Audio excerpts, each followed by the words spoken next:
तो हम लोग शेयर्स करने वाले हैं और क्या क्या करने वाले हैं, कंपैरेटिव कॉमन साइज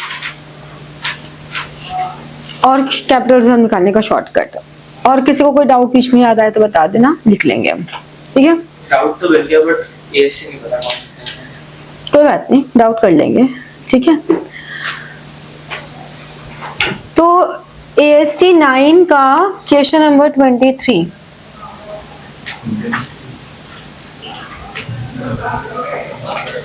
क्या हो रहा है इसमें, silver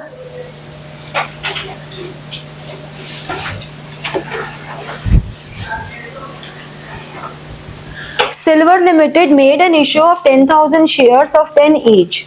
Payable 3 on application, 3 on allotment, 2 on first call, 2 on second call. हमें XYZ के होल्डिंग्स दी हुई हैं, कंपनी ने फॉरफिट कर लिया डिफॉल्टिंग शेयर होल्डर्स के शेयर्स को, रीइश्यू भी कर दिया। Prepare cash book and forfeited shares account, ठीक है। अब हमें कैश बुक और फॉरफिटेड शेयर्स अकाउंट बनाना है, मतलब सिर्फ दो ही चीजें हैं, एक तो कैश बुक और एक फॉरफिटेड शेयर्स का लेजर, बाकी कोई और एंट्रीज नहीं करनी। अब हमें बाकी सब एंट्रीज थोड़ी दिमाग में रखनी है, ये नहीं करना कि वहां बैठ के सारी एंट्रीज करने लग जाओ, ठीक है, ऐसा मत करना। पहले तो वर्किंग नोट्स तो करने ही करने हैं, तो वर्किंग नोट्स कर लो। जैसे कि एक्स हु होल्ड्स, अब इसकी समरी बनाना शुरू करते हैं। पहले 10,000 shares at the rate of 10 है 10,000 shares at the rate of 10, इसमें एप्लीकेशन पे 3, अलॉटमेंट पे 3 और फर्स्ट कॉल पे 2 और सेकंड कॉल पे 2। फाइनली है वो, क्योंकि 10 रुपए हो गए ना। All the amounts were received accept the following. X जिसके पास 100 शेयर्स थे has paid application, allotment and first call. Application, allotment and first call, ये नहीं दी इसने। Y who holds 200 shares, उसने एप्लीकेशन दी, अलॉटमेंट दी, बाकी नहीं दी। Z who holds 300 shares, उसने सिर्फ एप्लीकेशन दी और बाकी नहीं दी, ठीक है। The company forfeited the shares and reissued 200 of the above shares at a discount of 2%, credited as fully paid up. ठीक है, अब हमें ये बोला है the company forfeited the shares of defaulting shareholders and reissued 200 of above shares at a discount of 2%. हमें ये तो बताया ही नहीं कि कौन से 200 शेयर्स रीइश्यू हो रहे हैं, क्या इससे कोई फर्क पड़ने वाला है? 200 शेयर तो फिर एक्स का नहीं पड़ेगा? नहीं, इससे मैं तो ये पहली बात ये पूछ रही हूँ, क्या इससे कोई फर्क पड़ने वाला है कि कौन से शेयर्स रीइश्यू हो रहे हैं? हमें ये नहीं बताया कि जो रीइश्यू हो रहे हैं उसमें किसके शेयर्स इंक्लूड हुए हैं। फर्क तो पड़ेगा थोड़ा सा। क्या पड़ेगा भाई, तुम्हें जानना चाह रही हूँ। एक्स के पास 100 शेयर थे तो 2 लोग के शेयर रीइश्यू हो रहे हैं, या फिर जेड के थोड़े से हो रहे हैं। भाई या तो एक्स के 100 हो रहे हैं और 100 किसी और के हो रहे हैं, या वाई के पूरे हो रहे हैं, या जेड के 300 में से 200 हो रहे हैं। इसका फर्क इस बात पे पड़ेगा कि जब कैपिटल रिजर्व निकालते हैं तो हमें अमाउंट फॉरफिटेड चाहिए होता है, समझ रहे हो। अब हमें कैसे पता चलेगा कि किसके हुए हैं? तो आप देखो 2%, मैक्सिमम डिस्काउंट कितना दे सकते हैं? 2% में 2 रुपए का डिस्काउंट दे सकते हैं। तो एक तो ये वाला हिंट है कि 2 रुपए का डिस्काउंट दे सकते हैं, यानी कि जितना अमाउंट हमने फॉरफिट किया है वो हमारा मैक्सिमम डिस्काउंट हो सकता है। तो उसके लिए तो तीनों एलिजिबल हैं, क्योंकि 3 रुपए तो तीनों नहीं पे किए हैं। तो इस केस में भी हमारा ये वाला रूल आउट भी हो गया कि हम इस वाले हिंट के बेसिस पे भी नहीं बता सकते।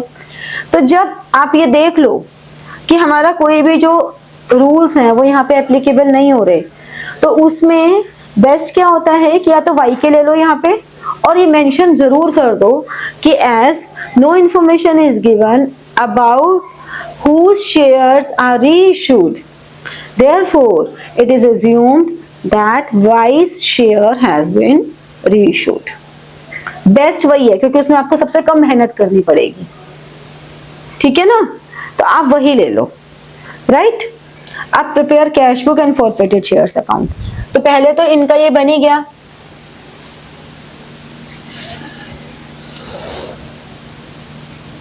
कैश बुक,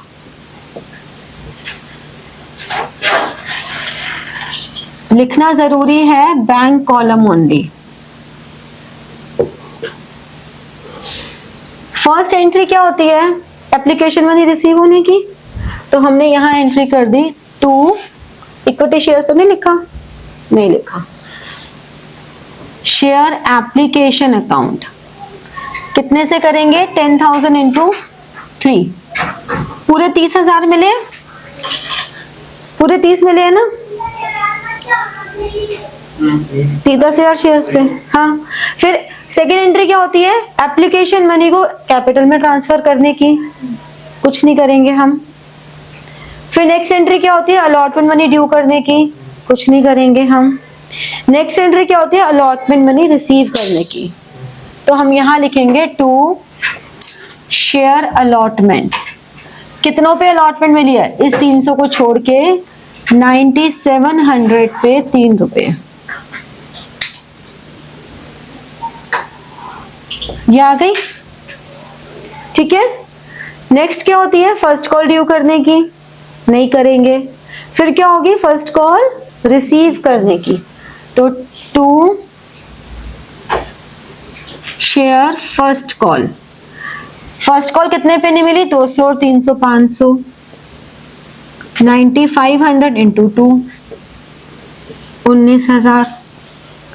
फिर second and final call money due करने की, नहीं करेंगे। Second and final call receive करने की, 2 share second and final call, कितने, पूरे 600 शेयर्स, तो 9400 इंटू 2,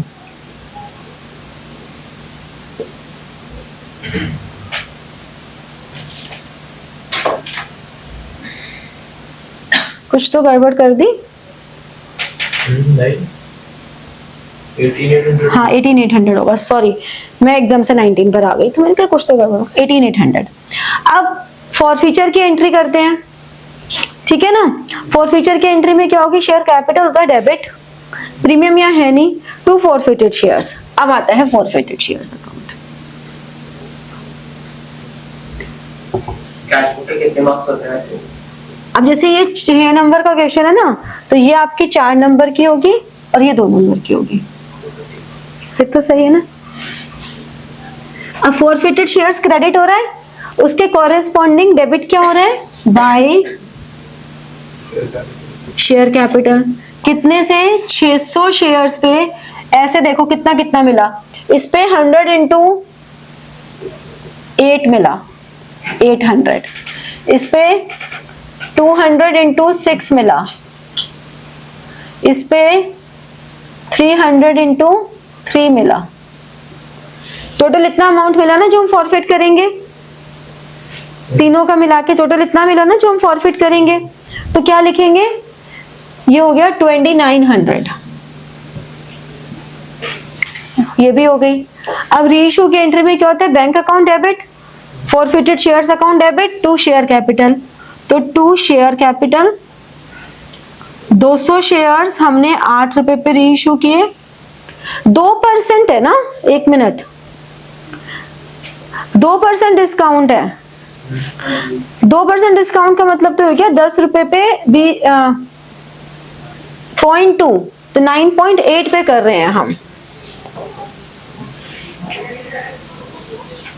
9.8 पे 20 पैसे का ही तो हुआ, 9.8 पे रीइश्यू कर रहे हैं और फॉरफिटेड शेयर्स डेबिट कर रहे हैं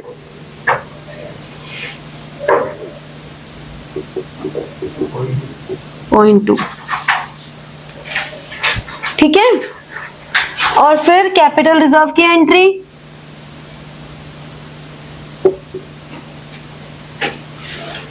कैपिटल रिजर्व में इस अगर हमने y को ले लिया तो y के कितने मिले थे, 6 रुपए, यूटिलाइज कितने हो गए, 0.2, कैपिटल रिजर्व निकालने का ये शॉर्टकट है, अगर प्रोराटा नहीं है तो।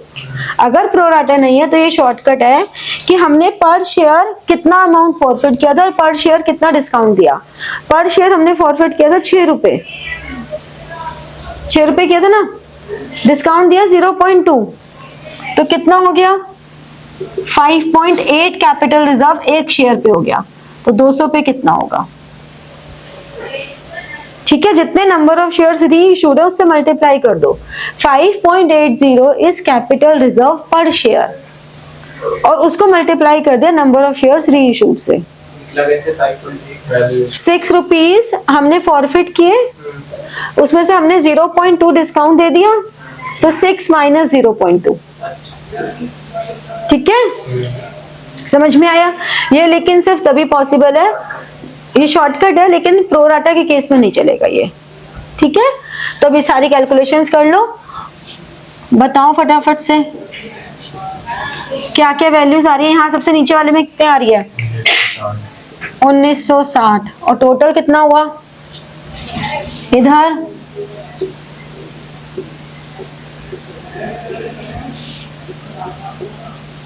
40 रुपए हो गया, और ये हो गया 060 1160, तो 1200 माइनस कर दिया तो 1700।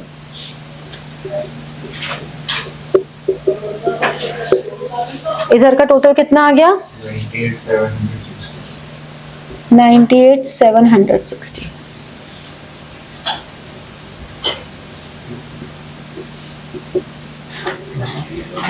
पक्का? 860 है।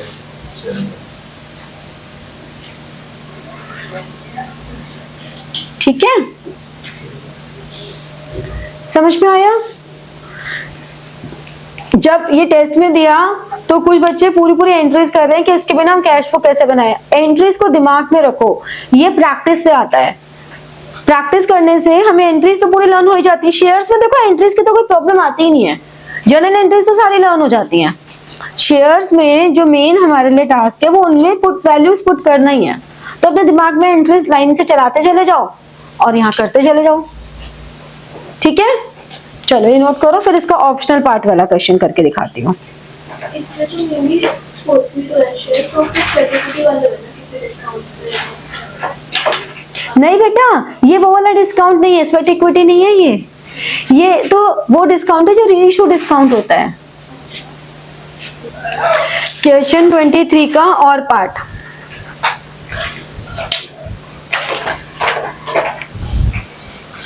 कंपनी का नाम जरूर लिखा करो ऊपर कि जो भी क्वेश्चन में कंपनी लिखी है उस कंपनी का नाम जरूर लिखा करो। जैसे कि journal of new India steel limited, उसका एक ये फायदा जरूर होता है कि अगर बाय चांस आप ऑप्शन लिखना भूल भी जाते हो पार्ट ए पार्ट बी करके, तो कंपनी के नाम से it is easy to recognise. ठीक है, अभी क्या कह रहे हैं इस क्वेश्चन में कि 50,000 एप्लीकेशंस मंगाई, 10 रुपए की, प्रीमियम है 4 रुपए। 50,000 एप्लीकेशन, 10 रुपए और 4 रुपए का प्रीमियम। जो 10,000 है वो डायरेक्ट अलॉटमेंट में एडजस्ट नहीं कर सकते, और 60 रुपए रिसीव हुई है हाँ तो करेंगे, तो घंटे हो जाएगा। हाँ, एप्लीकेशन पे 4 रुपए इंक्लूडिंग प्रीमियम, यानी कि 2+2, और अलॉटमेंट पे हाँ जब रिजेक्ट होती है 6 रुपीज, यानी कि 4+2, और कॉल पे बैलेंस कितना बचा 10 में से 6 तो यहाँ चले गए 4 और +0, प्रीमियम का तो कुछ भी नहीं बचा ना। Applications for 60,000 were received. Allotment was made to all the applicants on pro rata basis. Excess application money was adjusted towards some due on allotment. ये लाइन नहीं भी लिखी होती तो भी हम हमेशा allotment के towards adjust करते ही हैं, कॉल में adjust कभी नहीं करते हैं। ठीक है, कॉल में नहीं adjust होती। तो 60,000 को हमने 50,000 अलॉट की तो 6:5 की रेशो आ गई। ठीक है, थोड़ा सा नीचे लिख देते हैं।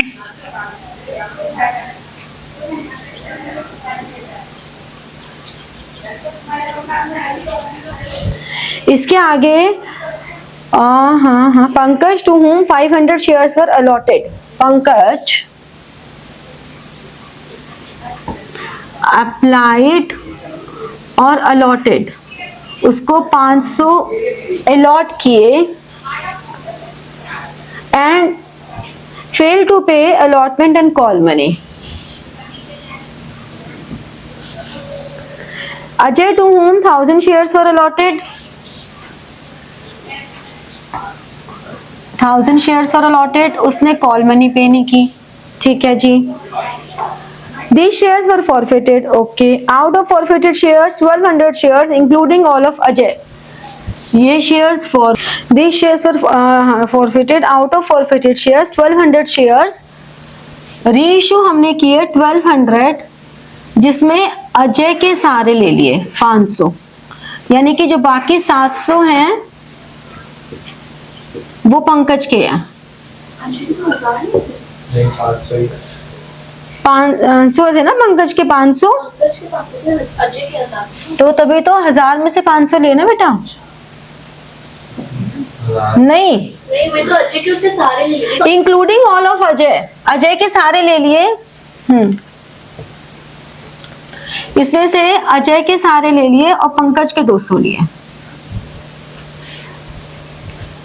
Reissued at 10% discount as fully paid. ठीक है. जर्नल एंट्रीज करनी है ना, pass the necessary journal entries. तो पहले तो वर्किंग कर लो पंकज की. वर्किंग में ये वाला कि जो उसके अलॉटेड है उससे वो निकालेंगे. हाँ, shares applied 500 upon 5 into 6 600. Application money received 600 into 4 2400.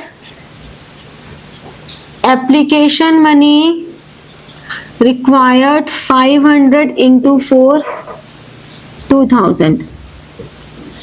तो 400 रुपए एक्सेस मनी आई ना, 400 रुपए एक्सेस आई जो हमें एडजस्ट करनी है. अगर हमेशा ऐसे लिख कर करोगे ना तो तुम्हारे वर्किंग नोट्स कभी गलत नहीं होंगे. Required 500 into 6 3000. ऑलरेडी रिसीव्ड, इसको डिवाइड कर दो शेयर कैपिटल और सिक्योरिटीज प्रीमियम में. 4 रुपए शेयर में और 2 रुपए इसमें, यानी कि 2000 और 1000. ऐसा हम क्यों करते हैं? क्योंकि जो भी हमारे पास एक्स्ट्रा मनी है, जो एक्सेस मनी है at the time of application, वो हमेशा पहले कैपिटल में एडजस्ट होती है. तो ये 1600 और ये 1000, टोटल 2600 रुपीज नॉट रिसीव्ड. ठीक है, ये चीज क्लियर हो गई. अब जर्नल एंट्रीज करें.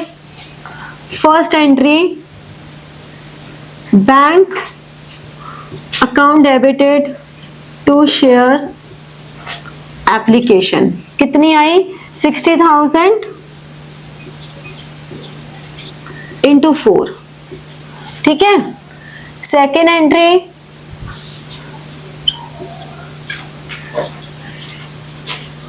अगर तुम ये पेन से भी लिख देते हो फ्लो में और तो इसके कोई नंबर नहीं करते कि अरे ये हमने मल्टीप्लाई करके लिख दिया. तो ये नहीं कि बार बार पेंसिल उठाओ फिर उसे इरेज करने के चक्कर में पड़ो, ऐसा कुछ मत करना. नहीं लिखते हो तो भी नंबर नहीं करते कि लिखा क्यों नहीं. तो this is all depend on your practice.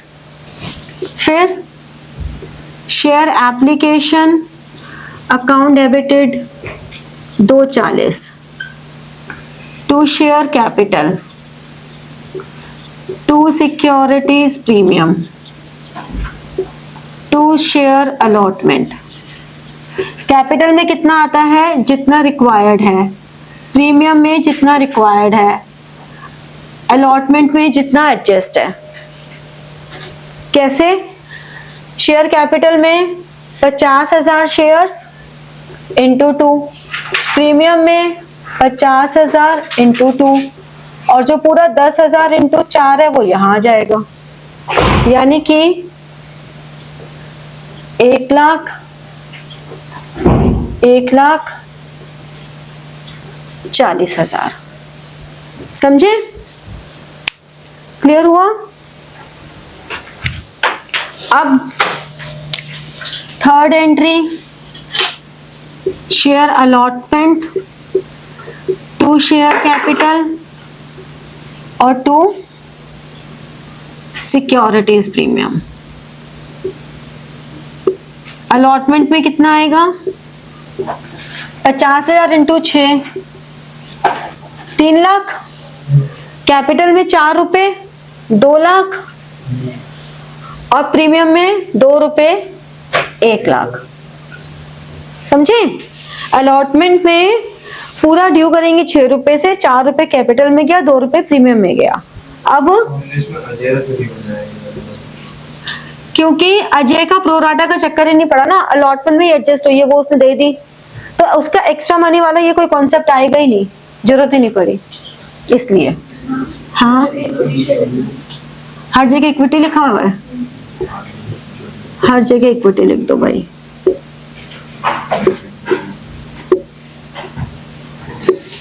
Bank to, अब यहाँ पे लिखा है कि जहां भी कॉल्स इन एरियर्स है वहां ओपन कर देंगे, तो हम यहां पर भी कॉल्स इन एरियर्स ओपन कर देंगे to equity share allotment account. 3 lakh में से 40,000 तो वहां चला ही गया ऑलरेडी, तो 260 आएगा। ठीक है, ये जो 3 लाख है इसमें से 40 तो ऑलरेडी क्रेडिट कर चुके हैं ना, 260 आ गया। एरियर्स कितने हैं? ये अरियर्स हैं, तो अरियर्स में आ गया 2600। तो बैंक में कितना रिसीव हुआ? 260 माइनस 2600, 257,400। फिर equity share first and final call debited to equity share capital account. कितने से हो गया? 50,000 इंटू 4, 2 लाख से। अब ये bank account debited, calls in arrears,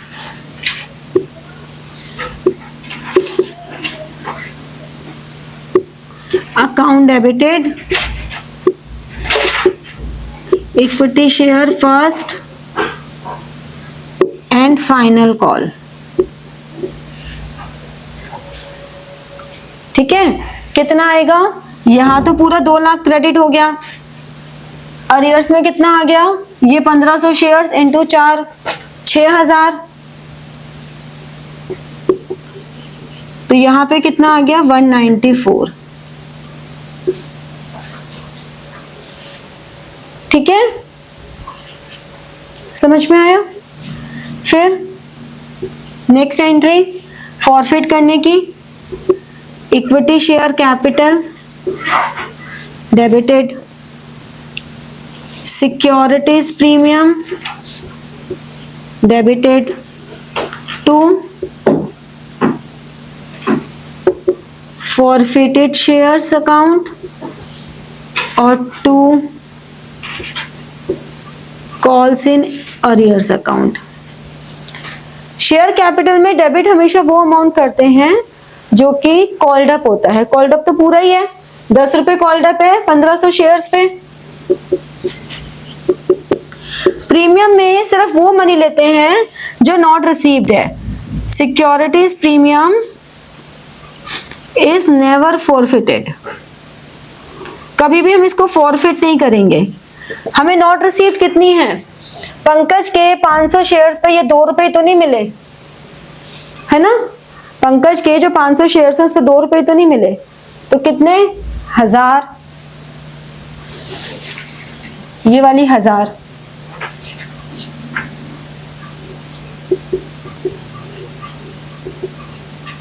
forfeiture में कितना डालेंगे? जितना मिला है।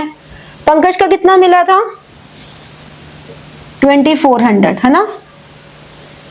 लेकिन 2400 में से 500 इंटू 2,000 रुपए तो प्रीमियम था ना, 500 इंटू 2 एप्लीकेशन के साथ वाला, जो हम फॉरफिट नहीं कर सकते। तो यानी कि सिर्फ 1400 रुपए फॉरफिट कर सकते हैं ना हम पंकज के प्रीमियम मनी, क्योंकि कभी फॉरफिट नहीं होती। तो पंकज के 500 इंटू 2 ये 1000 रुपए तो हम फॉरफिट कर ही नहीं सकते। अब अजय के कितने फॉरफिट करेंगे? 1000 इंटू 2 और 4 6। बट पंकज ने पे तो करा ही एप्लीकेशन। हाँ, तभी तो एप्लीकेशन मनी फॉरफिट करेंगे हम। एप्लीकेशन मनी में जो प्रीमियम वाला पोर्शन है वो फॉरफिट नहीं कर सकते। तो ये 7400 हो गया। और एरियर्स देख लो कितना हो गया। एरियर्स में यहाँ 2600 है और यहाँ 6000 है, तो 8600 हो गया। ठीक है, आ गया समझ में कि नहीं आया? मैं दोबारा बताती हूँ। देखो, फॉरफीचर की एंट्री में equity share capital account debit करते हैं कॉल्ड अप से। कॉल्ड अप पूरे 10 रुपए हो गए, पहली चीज। सिक्योरिटीज प्रीमियम डेबिट सिर्फ तब करते हैं जब नॉट रिसीव्ड है। तो इस पूरे इसमें नॉट रिसीव्ड कौन सी प्रीमियम मनी है? पंकज की अलॉटमेंट के साथ वाला प्रीमियम, तो वो ये आ गया 1000 रुपए। ठीक है, अब टू फॉरफिटेड शेयर्स, फॉरफिटेड जितना पैसा मिल चुका, हमें कितना मिला है? पंकज ने 2400 दिया था, लेकिन इस 2400 में 500 इंटू 2, ये जो 1000 रुपए ये प्रीमियम मनी का था जो हम फॉरफिट नहीं कर सकते। तो 2400 इंटू 1000 हम 1400 फॉरफिट कर सकते हैं। अजय का ये 2 रुपए कर सकते हैं और ये 4 रुपए कर सकते हैं, 6 रुपए कर सकते हैं, 6000। तो टोटल ये 7400 है जो कि हमने यहाँ पे फॉरफिट कर लिया। और एरियर्स ये है ही, ये रहा 2600 और ये 6000, ये दोनों को मिलाकर आ गया। ठीक है, यहां तक हो गया? हाँ बोलो बोलो। देखो सर, वो 1000 to 6 समझ नहीं आया बस। देखो 2 रुपए एप्लीकेशन के थे, प्रीमियम मनी तो हम फॉरफिट कर नहीं सकते ना। 2 रुपए ये थे और 4 रुपए ये थे। 6 रुपए उसने पे किए ना, तो हम उसके 6 रुपए फॉरफिट करेंगे ना। 1000 शेयर्स थे, तो 1000 शेयर्स पे 6 रुपए हमने फॉरफिट कर लिए। हम प्रीमियम मनी को फॉरफिट नहीं कर सकते। ठीक है, ये पंकज के मतलब पंकज का लेके चल रहा था वहाँ पे। नहीं नहीं, अजय का देखो, ये वाला पंकज का है और ये वाला अजय का है। अब हमने इसको जब री इशू किया तो bank account debit, forfeited shares account debit to equity share capital account। ठीक है ना, 1200 शेयर्स किए ना हमने, तो ये आ गया 12,000, 10% डिस्काउंट और 10,800। अब जब forfeited shares account debited to capital reserve निकालेंगे तो हमें दोनों का अलग अलग कैपिटल रिजर्व निकालना होगा। ठीक है, जो हमारे पास पंकज है, पंकज के कितने शेयर्स ले रहे हैं हम? सिर्फ 200 शेयर्स ले रहे हैं। अमाउंट कितना फॉरफिट किया था हमने पंकज का? ये देखो 1400 किया था, तो 1400 amount forfeited upon number of shares forfeited, number of shares reissued. Amount forfeited 1400 upon number of shares forfeited 500 into number of shares reissued 200 minus reissue discount. Reissue discount कितना है? 1 रुपये। कितना था? 1 रुपया है ना? 1 रुपया। तो 1 रुपये का मतलब कितना हुआ? 200। तो इसका कैपिटल रिजर्व कितना आ गया बताओ? ये आ गया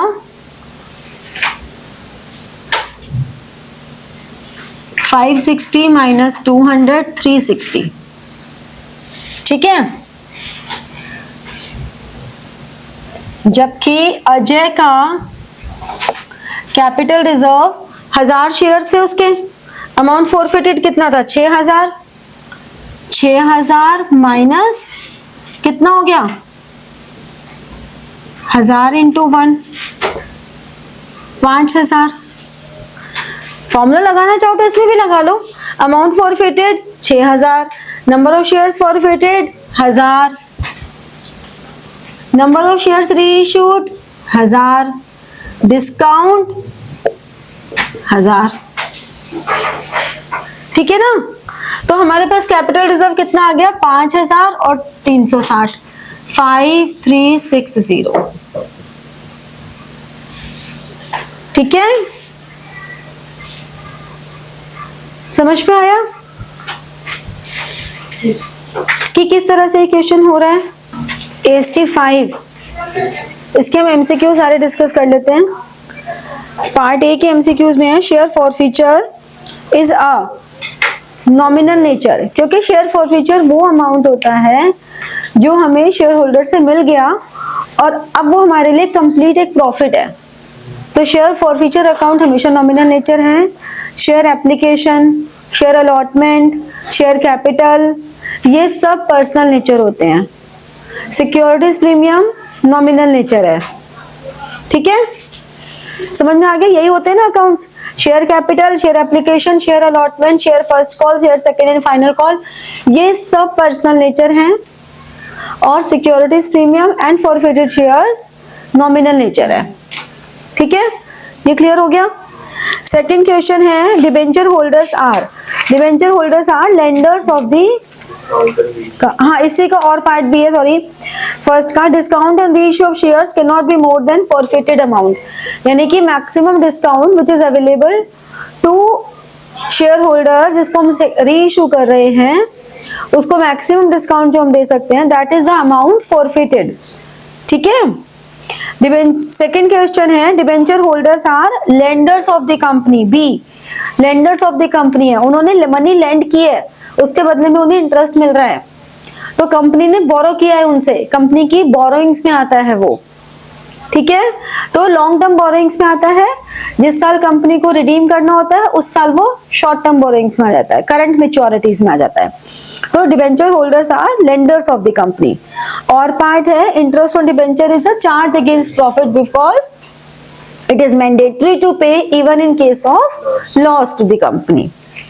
ठीक है, फिर थर्ड क्वेश्चन में हमें calculate the final call on shares 25 rupees, ये सबका आ गया 25 रुपीज। आंसर सी, ये डाउट में डाला है ना। हाँ देखो, हमारे पास subscribe capital of a company is 80 lakhs and nominal value of share is 100 rupees का एक शेयर है, तो टोटल 80,000 शेयर्स हो गए।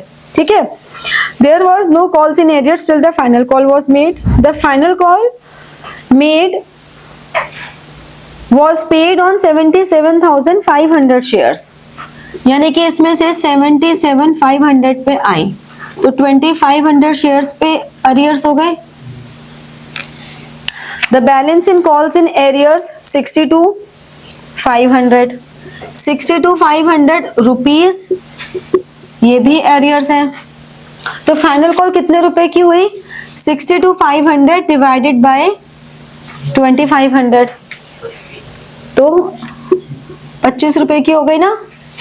कि अगर फाइनल कॉल 2,500 शेयर्स पर है और जो फाइनल कॉल मनी अरियर्स में है वो 62,500 है, तो फाइनल कॉल पर शेयर कितनी हो गई 62,500 डिवाइडेड बाय 2,500।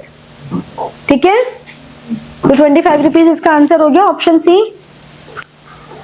फिर फोर्थ में है agro limited invited applications for 20,000 shares of the value of 10 each. The amount is payable as 3 on application, 5 on allotment, balance on first and final call. Applications received for 30,000 shares. हमें application पे amount कितना receive हुआ 30,000 shares पे 3 रुपए के हिसाब से 90,000 हुआ।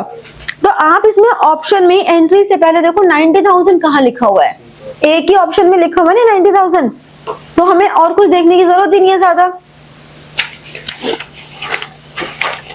और हमेशा ध्यान रखो, तुम्हें कभी भी कोई ऐसी बात आ जाती है क्वेश्चन, मान लो इसी क्वेश्चन पेपर में ये वाला bank account debit to share application, सही entry 90,000।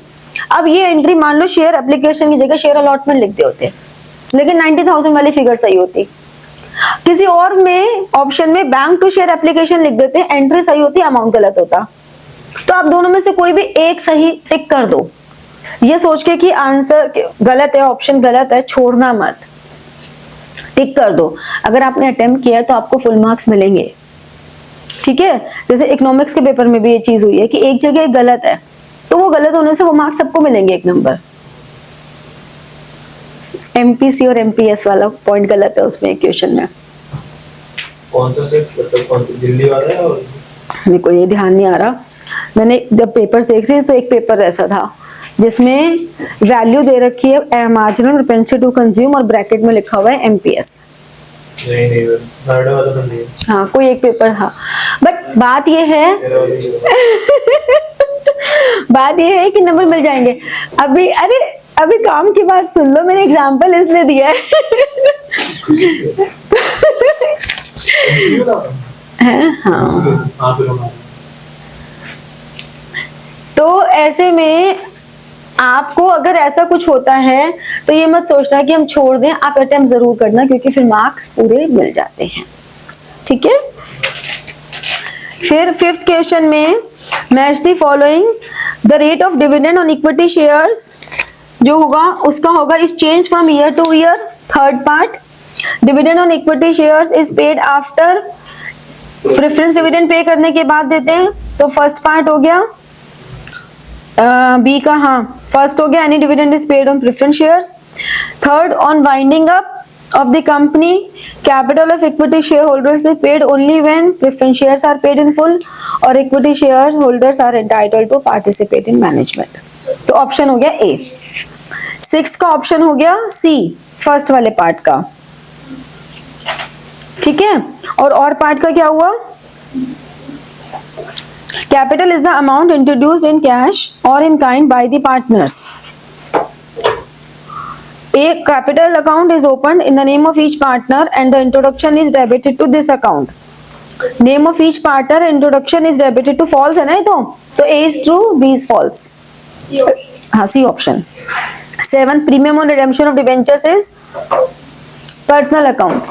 Premium on redemption of debentures is a liability। तो debentures account, premium on redemption of debentures account, debenture application, debenture allotment, ये सब personal nature होते हैं, ठीक है। फिर securities premium, loss on issue of debentures, discount on issue of debentures, ये सब नॉमिनल होते हैं, ठीक है। डिबेंचर इंटरेस्ट नॉमिनल होता है। इसी का और part, the loss on issue of debentures is written off from securities premium, ठीक है, डी पार्ट। फिर क्वेश्चन नंबर 8, क्वेश्चन नंबर 8 में हमें पूछा है find the amount to be refunded. 10,000 shares issued for public subscription having face value of 10 at a premium of 10%। यानी कि हमने 11 रुपए पे इशू किया और पूरा amount, the full amount was payable on application, सारा का सारा एप्लीकेशन पे मंगा लिया, बात के लिए कुछ नहीं छोड़ा। 10,000 की जगह 15,000 एप्लीकेशन आई, यानी कि प्रोराटा तो लिखने की बात है कि शेयर्स प्रोराटा अलॉटमेंट हुई है। 5,000 शेयर्स को तो मनी रिफंड ही करेंगे ना, कितना करेंगे, 5,000 शेयर्स पर 11 रुपए के हिसाब से 55,000 हम रिफंड कर देंगे, ठीक है। 9th के और पार्ट में है A Limited forfeited 600 equity shares of 10 each issued at a premium of 20% to Ra, who had applied for 720 shares for non-payment of allotment money of ₹5 equity shares including premium। First and final call 5 rupees। Out of these 200 shares reissued to Sham as fully paid up for ₹9। As per the terms of issue, company was to retain the excess application money to adjust against calls। यानी कि अगर money इतनी extra है कि allotment के बाद भी बचती है तो कॉल्स पर एडजस्ट कर सकते हैं हम। Necessary journal entries for forfeiture and reissue. अब उसने 720 शेयर्स के लिए अप्लाई किया, पहले वर्किंग नोट्स बना लो। एप्लीकेशन मनी रिसीव्ड कितनी, 720 इंटू कितनी है फर्स्ट कॉल पे, देखो अलॉटमेंट पे है 5 रुपए इंक्लूडिंग प्रीमियम, 3 + 2, कॉल पे है 5 रुपए, यानी कि एप्लीकेशन पे कितना हुआ 2 रुपए। हमें एप्लीकेशन का डायरेक्टली गिवन नहीं है तो 2 ही रुपए हुआ ना फिर, ये तो क्लियर हो गया। अब उसने 720 के लिए अप्लाई किया इंटू 2, कितना हो गया 1440। एप्लीकेशन मनी रिक्वायर्ड कितनी है 600 इंटू 2 1200, तो 240 एक्सेस मनी आ गई। अलॉटमेंट मनी रिक्वायर्ड 600 इंटू 5 3000 है ना। अब इस 3000 में शेयर कैपिटल 3 रुपए के हिसाब से है और सिक्योरिटीज प्रीमियम 2 रुपए के हिसाब से है। 1800 1200 240 हम यहाँ एडजस्ट करेंगे तो ये आ गया 1560 और ये आ गया 1200 करके आ गया 2760 नॉट रिसीव्ड। अलॉटमेंट मनी जो रिसीव नहीं हुई, ठीक है। तो फोरफीचर के एंट्री में क्या करेंगे, इक्विटी शेयर कैपिटल डेबिट कितने से 600 into 10, securities premium account debit कितना 600 इंटू 2 फॉरफिटेड शेयर्स कितना 3000 मिले ना, सॉरी 1440 ये वाले मिले ना बेटा, तो ये तो फॉरफिट होंगे। ये हो गए 6000, ये हो गए 1200। अब इसकी एंट्री या तो तुम ऐसे कर दो, इक्विटी शेयर अलॉटमेंट 2760 और 2 equity share first and final call कितने 600 इंटू 5 3000। या तो हम ये एंट्री कर दें या फिर हम इन दोनों की जगह कॉल्स इन एरियर्स भी लिख सकते हैं। कॉल्स इन एरियर्स लिखेंगे तो कितना लिखेंगे 5760, ठीक है। अब reissue bank account debited, bank account debit कितने से होगा, क्या बोला हमें 200 शेयर्स 9 रुपीस पे। फिर फॉरफिटेड शेयर्स 200 इंटू 1 और 2 इक्विटी शेयर कैपिटल 2000, तो 1800 200 और 2000। और फिर forfeited shares to capital reserve, formula लगा दो, amount forfeited 1440, number of shares forfeited into number of shares reissued minus reissue discount, ठीक है ना। Amount forfeited upon number of shares forfeited into number of shares reissued minus reissue discount कितना हो गया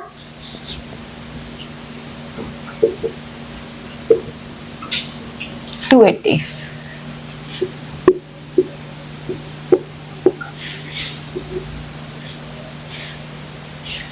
ठीक है,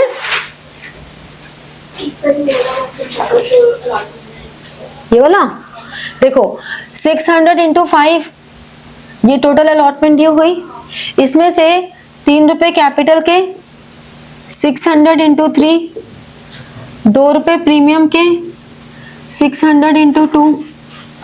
जो ये एक्स्ट्रा मनी है ये पहले यहाँ पे यूटिलाइज होगी, तो ये नॉट रिसीव्ड आ गई अलॉटमेंट के और ये प्रीमियम के, तो टोटल नॉट रिसीव्ड आ गया 2760। ठीक है, क्वेश्चन नंबर 26 में है कंपैरेटिव इनकम स्टेटमेंट। ठीक है, इसमें हमें revenue from operations, other income, expenses और टैक्स रेट ये दिया हुआ है।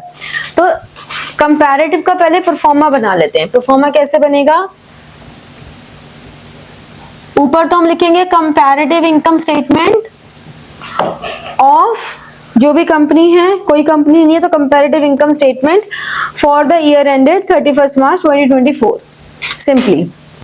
अब पर्टिकुलर्स कौन सा ईयर पहले आता है? प्रीवियस ईयर, यानी कि 31 मार्च 2023। इसको हमने दे दिया कॉलम ए। 31 मार्च 2024 इसको हमने दे दिया कॉलम बी। फिर हम देंगे एब्सोल्यूट चेंज।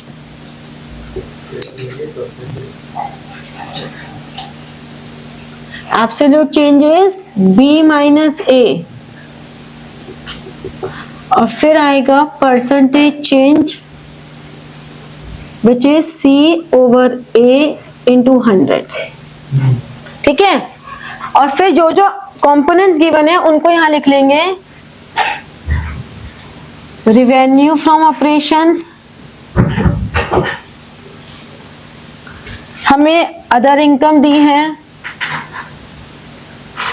अदर इनकम, और ये करके हमारे पास आ जाएगा टोटल इनकम। ये आ गया फर्स्ट पॉइंट। फिर हमें एक्सपेंसेस हैं,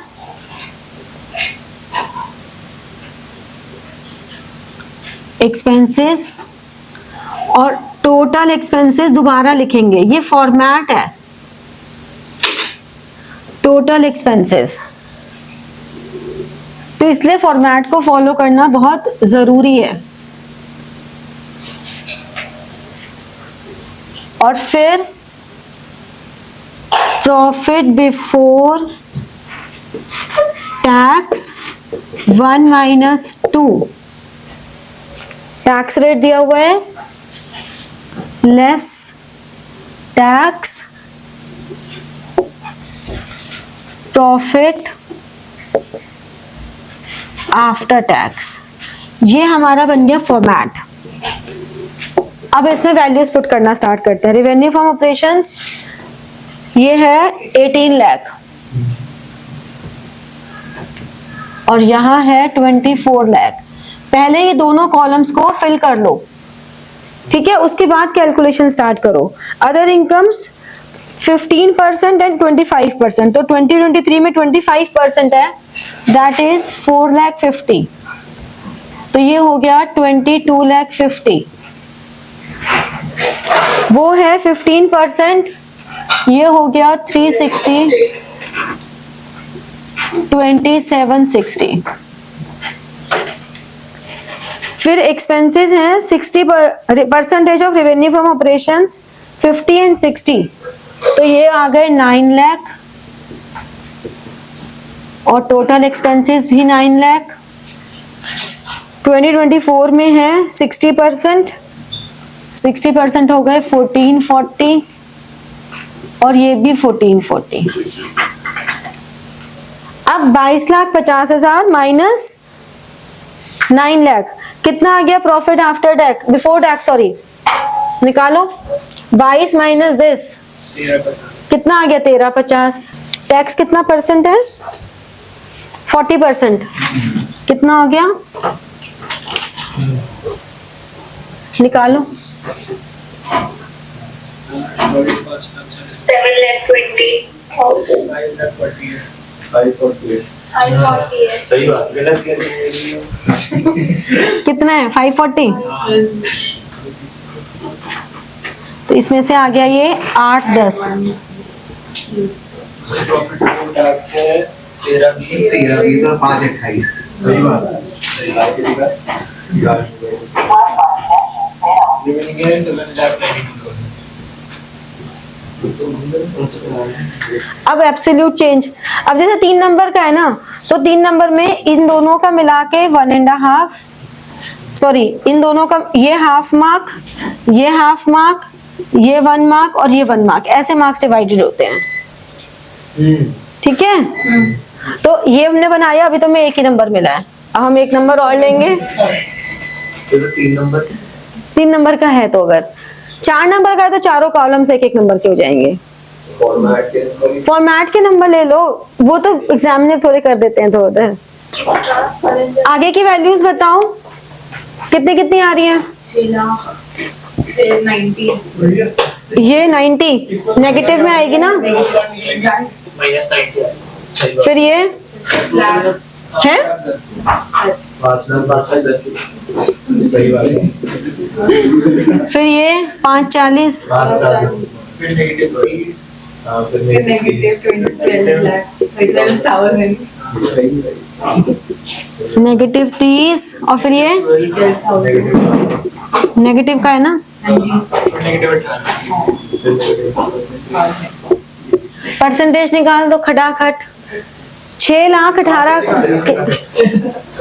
6,18,000 का कितना परसेंट है?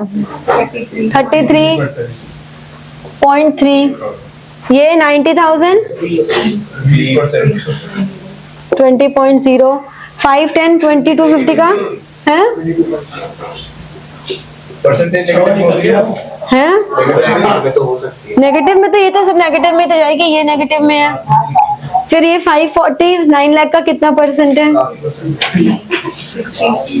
60। फिर ये भी 60। फिर कितना? 2.2 सारे। ठीक है, चलो नोट डाउन कर लो। 26 भी हो गया। 28 question number 30 cash flow statement बनानी है। हमें शेयर कैपिटल दिया है, रिजर्व एंड सरप्लस दिया है। रिजर्व एंड सरप्लस में हमें नीचे भी सिर्फ सरप्लस ही दिया है, तो नोट्स टू अकाउंट हमारे लिए बिल्कुल इमटेरियल है। Trade payables, plant, inventories, trade receivables, cash and cash equivalents. Additional information पूरी मशीनरी की दी हुई है, तो इसका मतलब प्लांट अकाउंट हमें बनाना है बस। ठीक है, तो पहले वर्किंग नोट्स बना दो।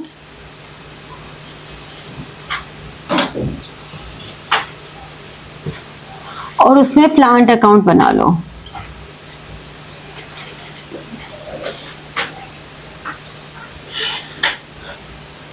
टू बैलेंस बीडी, प्लांट का बैलेंस कितना है? 2,80,000। क्लोजिंग बैलेंस कितना है? 392। Old machinery having book value of 42,000 sold for 56,000। तो बाय बैंक 56,000 42 की थी, 56 में बेची। गेन ऑन सेल कितना हो गया? 14,000। नेक्स्ट इंफॉर्मेशन है डेप्रिसिएशन प्रोवाइडेड ऑन मशीनरी 28। तो बाय डेप्रिसिएशन, तो ये कितना हो गया?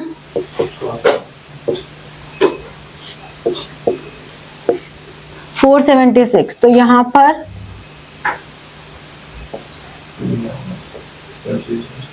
कितनी आ गई? परचेसेस निकालो, कितनी आ गई?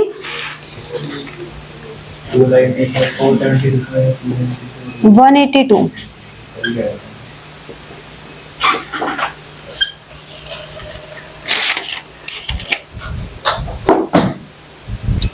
इसके बाद जब हम कैश फ्लो स्टेटमेंट बनाएंगे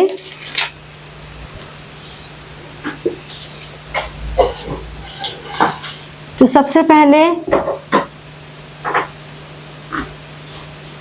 ऑपरेटिंग में कितना आएगा? सरप्लस।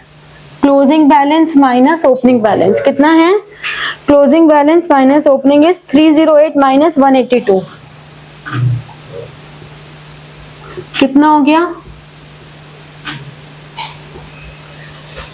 बताओ? इसके बाद इसमें हमें क्वेश्चन में कुछ भी रिजर्व कुछ और तो दे नहीं रखा। बताओ बताओ फटाफट से।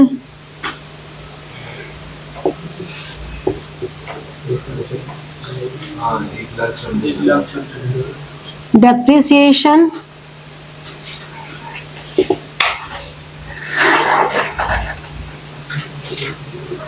और डेप्रिसिएशन के अलावा और कुछ भी था? Less items to be deducted. जी इसीलिए लिख रही हूँ मैं, कैलकुलेशन का काम तुम्हें दे रही हूँ और ये लिखने का काम मैं कर रही हूँ इसीलिए। और ये इनर कॉलम में लिखोगे सब कुछ, जैसे कि ये 126 था, डेप्रिसिएशन 28, गेन ऑन सेल 14 तो ये कितना आ जाएगा? 140। ये आ गया operating profit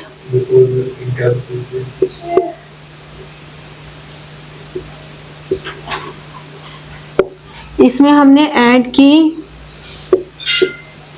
increase in current liabilities. अब हमारे पास इंक्रीज या decrease in current liabilities assets हैं। करंट लायबिलिटीज तो हमारी इंक्रीज नहीं हो रही है ना। करंट लायबिलिटीज ट्रेड पेबल्स कितने से हो रहा है?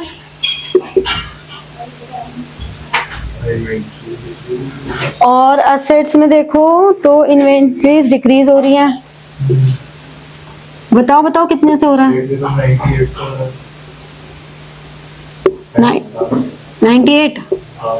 और इन्वेंट्रीज टोटल करके बताओ। Less decrease in current liabilities 140 ही। इन सब तीनों को ऐड करके भी 140 ही है। करंट लायबिलिटी डिक्रीज तो कोई हो ही नहीं रही, इंक्रीज में ट्रेड रिसीवेबल कितना?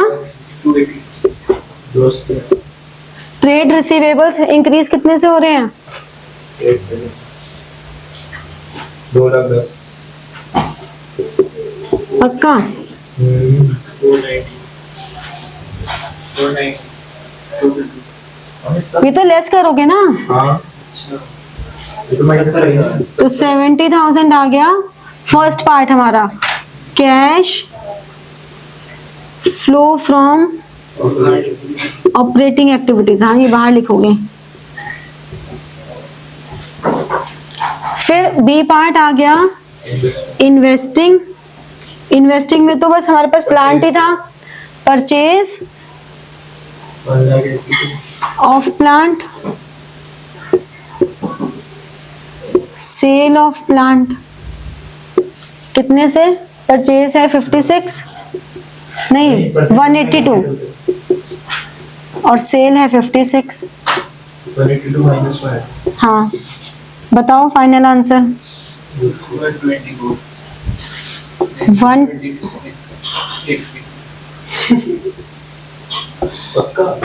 पक्का? तीसरी आइटम फाइनेंसिंग। फाइनेंसिंग में हमारे पास आ रही है शेयर्स कितने से? इशू ऑफ शेयर्स कितने से हो रहे हैं? 70 हाँ 70 से हो रहा है ना। तो हम पहले इनर कॉलम में लिखेंगे, फिर लाइन डाल के नीचे की लाइन में लिखेंगे 70 और फिर A plus B plus C net increase in 70,000 तो प्लस का है, माइनस है 126 और ये प्लस है 70 अगेन, तो ये 14,000। ओपनिंग बैलेंस कितना है कैश का?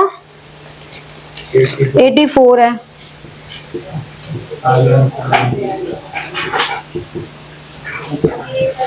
ये आ गया closing balance.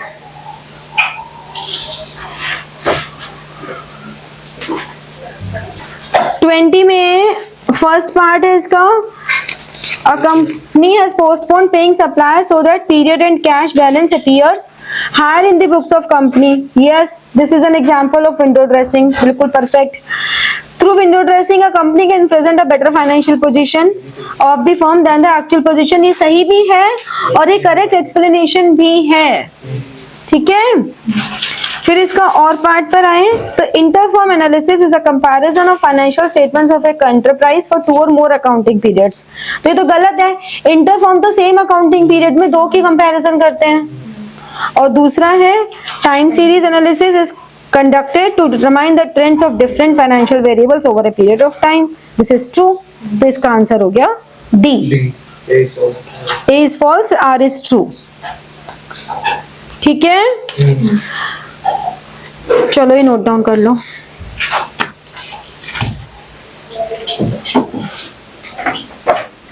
So, like, share